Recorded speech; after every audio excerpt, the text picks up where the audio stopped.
Welcome back to my channel. आज हम जानेंगे यूपीआई ट्रांजैक्शन लिमिट के बारे में, क्योंकि यूपीआई आज के टाइम पे बहुत ही पॉपुलर ट्रांजैक्शन मेथड है। इसीलिए आज हम यूपीआई लिमिट के बारे में जानेंगे। आप एक बार में हाईएस्ट कितना ज्यादा अमाउंट ट्रांसफर कर सकते हैं, एक सिंगल यूपीआई ट्रांजैक्शन में आप कितनी अमाउंट ट्रांसफर कर सकते हैं और आप एक दिन में कितना नंबर ऑफ यूपीआई ट्रांजैक्शन कर सकते हैं।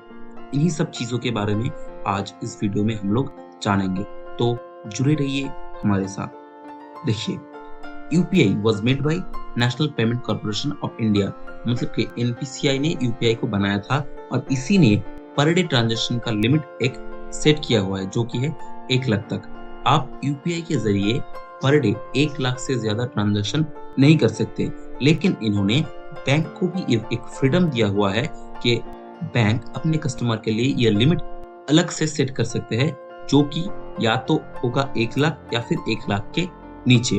तो चलिए देखते हैं UPI transaction limit as per bank. देखिए, सबसे पहला जो है, आप यूपीआई के जरिए एक दिन में मैक्सिमम कितना अमाउंट ट्रांजैक्शन कर सकते हैं, जो कि एनपीसीआई के द्वारा 1 लाख तक लिमिट सेट किया हुआ है, लेकिन बैंक इस लिमिट को इसके नीचे भी सेट कर सकते हैं। मान लीजिए किसी बैंक ने इसको 50,000 रखा, किसी ने 25,000। ये पूरी तरह से बैंक के ऊपर डिपेंड करता है कि ये लिमिट कितना रहेगा, लेकिन ये लिमिट कभी भी 1 लाख से ऊपर नहीं जाना चाहिए, या तो 1 लाख या फिर उसके नीचे। अब सिंगल ट्रांजैक्शन में आप यूपीआई के जरिए कितना अमाउंट ट्रांसफर कर सकते हैं, ये एनपीसीआई के द्वारा कोई गाइडलाइन नहीं है, लेकिन बैंक ने इस लिमिट को, किसी ने 1 लाख, किसी ने 50,000, किसी ने 25,000 और किसी ने तो 5,000 तक की लिमिट सेट किया हुआ है। ये पूरी तरह से बैंक के ऊपर डिपेंडेंट है। अब देखते हैं यूपीआई ट्रांजैक्शन लिमिट पर इनकम टैक्स एक्ट के तहत कोई गाइडलाइन है या नहीं। देखिए, इनकम टैक्स एक्ट के तहत यूपीआई ट्रांजैक्शन पे कोई भी लिमिट सेट किया हुआ नहीं है, क्योंकि यूपीआई से आप कोई भी इलीगल ट्रांजैक्शन नहीं कर सकते।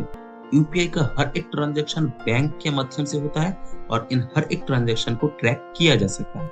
इसीलिए यूपीआई ट्रांजैक्शन पर कोई भी लिमिट सेट किया हुआ नहीं है as per income tax act. लेकिन आपका सालाना ट्रांजैक्शन, मतलब कि आपका टोटल टर्नओवर अगर 5 लाख तक है, तो फिर आपको इनकम टैक्स फाइल करना जरूरी है।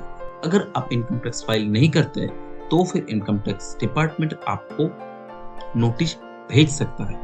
अगर आप प्रॉपर जस्टिफिकेशन दे सकते हैं, तो फिर कोई भी दिक्कत नहीं है।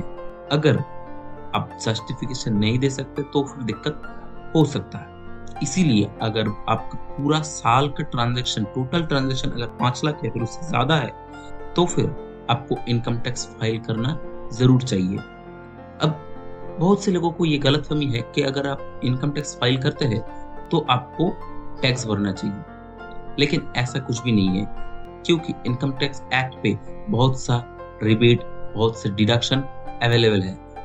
इन्हीं सब रिबेट और डिडक्शन को अवेल करके आप टैक्स पेमेंट से बच सकते हैं।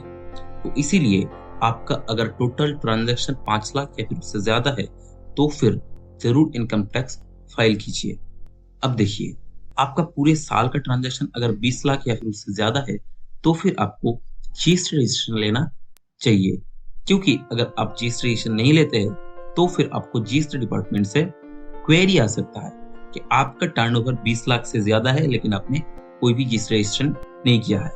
अगर आप प्रॉपर जस्टिफिकेशन दे सकते हैं, तो फिर कोई भी दिक्कत नहीं। अगर जस्टिफिकेशन नहीं दे सकते, तो फिर प्रॉब्लम हो सकता है। इसीलिए आपका पूरा ट्रांजैक्शन का कच्चा चिट्ठा आपके पास रेडी होना चाहिए, पूरा हिसाब आपके पास होना चाहिए। और अगर आप सेल्फ ट्रांसफर करते हैं, मतलब कि आप ही के एक अकाउंट से दूसरे अकाउंट में ट्रांसफर कर रहे हैं, ट्रांजैक्शन कर रहे हैं, इस केस में आपका टर्नओवर कितना भी हो, आपको डरने की जरूरत नहीं है, क्योंकि आप अगर अपने ही एक जेब से पैसा दूसरे जेब में ट्रांसफर कर रहे हैं, इसमें आपका कोई भी प्रॉफिट या फिर कोई भी लॉस नहीं है। इसीलिए ये ट्रांजैक्शन आपके टर्नओवर में नहीं गिना जाएगा। तो यूपीआई ट्रांजैक्शन करते वक्त ये सारी चीजें जरूर ख्याल रखिएगा। आज के लिए इतना ही। अगर इस वीडियो से आपको कुछ भी जानने को मिला, नया सीखने को मिला, तो जरूर चैनल को सब्सक्राइब कीजिए, लाइक कीजिए वीडियो को और शेयर कीजिए अपने दोस्तों के साथ।